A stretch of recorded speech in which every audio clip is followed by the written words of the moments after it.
backlash was building. Critics demanded accountability, and now Trump was done waiting. In a bold move, he officially ordered Attorney General Pam Bondi and FBI Director Cash Patel to take drastic action. The future of justice in America was on the line, and it was clear that heads were about to roll. It started with a whisper, just one line spoken behind a closed door in the White House. They've had their chance. Now we move. Outside, reporters were gathered, expecting yet another routine press briefing, but inside the Roosevelt Room, President Donald Trump sat, flanked by Attorney General Pam Bondi and FBI Director Cash Patel. The table was filled with thick files, some sealed with the heavy mark of indictment. Trump's face was solemn, not angry, not smug, just tired. Tired of the lies, tired of the corruption. For months, the American people had cried out, "Where's justice?" Scandals and fraud ran rampant. Taxpayer money was missing, and yet no arrests had been made. Not for names like Adam Schiff, Alexandria Ocasio-Cortez, Chuck Schumer, or Jasmine Crockett. That was about to change. Bondi's hands trembled as she opened the first file labeled Phase 1. Cash Patel gave a slow nod. They knew what was coming next. But America didn't. Not yet. Within 24 hours, America would feel it. A tremor, a shift. The clock had just started ticking. Trump was done waiting. Deep beneath the Capitol, in a room used only for national emergencies, Cash Patel inserted a small, worn flash drive into a secure laptop. The screen flickered, and then came the names, dates, transfers. Millions, billions funneled into offshore accounts, to family members, to secret properties hidden under fake foundations.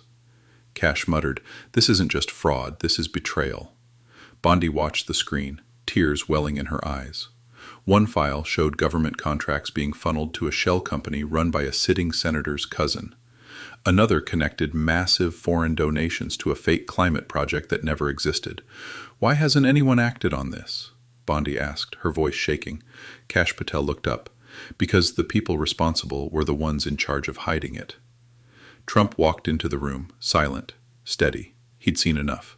"Start with Schiff," he said coldly. Then AOC, Crockett, Schumer, all of them. Bondi hesitated. "Mr. President, are you sure?" Trump didn't blink. "I'm not just sure. I'm late." At 4:11 a.m., a black SUV pulled up outside an expensive estate in Virginia. The sky was still dark, the street quiet. Inside, Adam Schiff was asleep. Then, boom, boom, boom. The front door shook. Federal warrant. In a flurry of movement, agents stormed in, calm, controlled, unapologetic. Schiff sat up, confused, still in his pajamas. "What is this?" he shouted. An agent held up the warrant with Trump's signature. "You were. Now you're a suspect." Across America woke up to a different reality. Outside courthouses, people stood with signs, cheering, "Finally justice! Thank you, Mr. President!" Old veterans cried in the streets, mothers hugged each other, people who had given up hope were now glued to their TVs, holding hands, praying. Back at the White House, Trump stood by the window, arms folded, watching the sunrise. One arrest down, he thought. Many more to go. The first domino had fallen, and America had just begun to cry. At a small-town hospital in Ohio, a war veteran in a wheelchair stared at the TV, his hands trembling. The news banner read, "Adam Schiff, arrested. White House confirms more warrants coming." His daughter looked over, eyes wide. "Dad, is it really happening?" He nodded slowly. "We waited our whole lives for this moment. Someone's finally listening."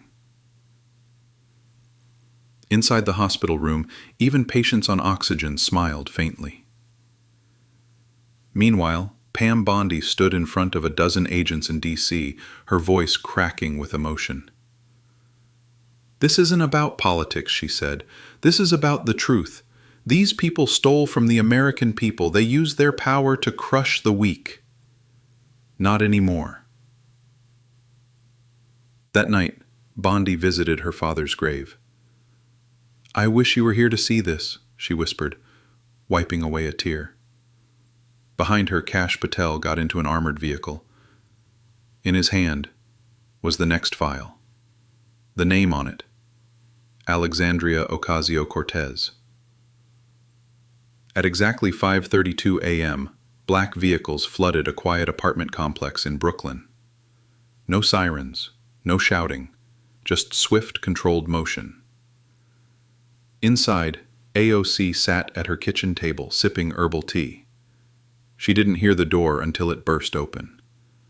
Pam Bondi stepped in, flanked by agents. "Congresswoman Ocasio-Cortez," Bondi said, "you are under federal investigation for misuse of taxpayer funds, foreign collusion, and obstruction of justice." AOC laughed at first, until she saw the evidence folder. Her face dropped. "Wait, you're serious?" Bondi nodded. "You spent money meant for food programs on PR firms. You funneled foreign cash into campaigns. You silenced whistleblowers." Tears welled up in AOC's eyes, but not from innocence. She was cuffed gently but firmly. Outside, neighbors peeked from balconies. One elderly woman wept with joy. "Is this real?" she whispered. Back at the White House, President Trump watched the live feed in silence. He didn't smile, didn't celebrate. He just whispered, "To down." As America erupted in reaction, a little girl in Tennessee pulled out a dusty shoebox her grandfather had left her. Inside was an old letter dated silent. Outside, chants of "For the people, for the truth, for America" echoed in the streets.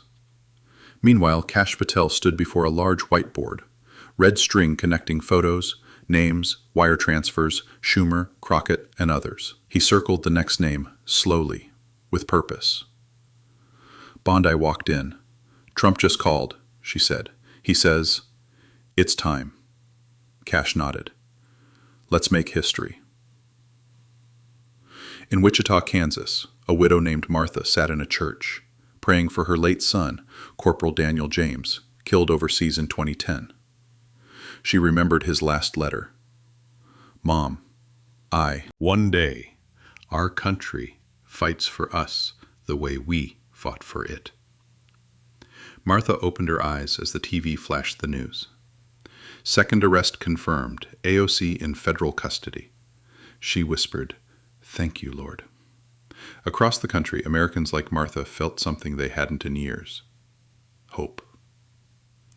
At the Department of Justice, Pam Bondi placed her hand on a thick, cold metal file. The cover simply read, "Chuck Schumer, Phase 3. She looked at Cash. "Ready?" He nodded. "Let's give the people what they've waited for."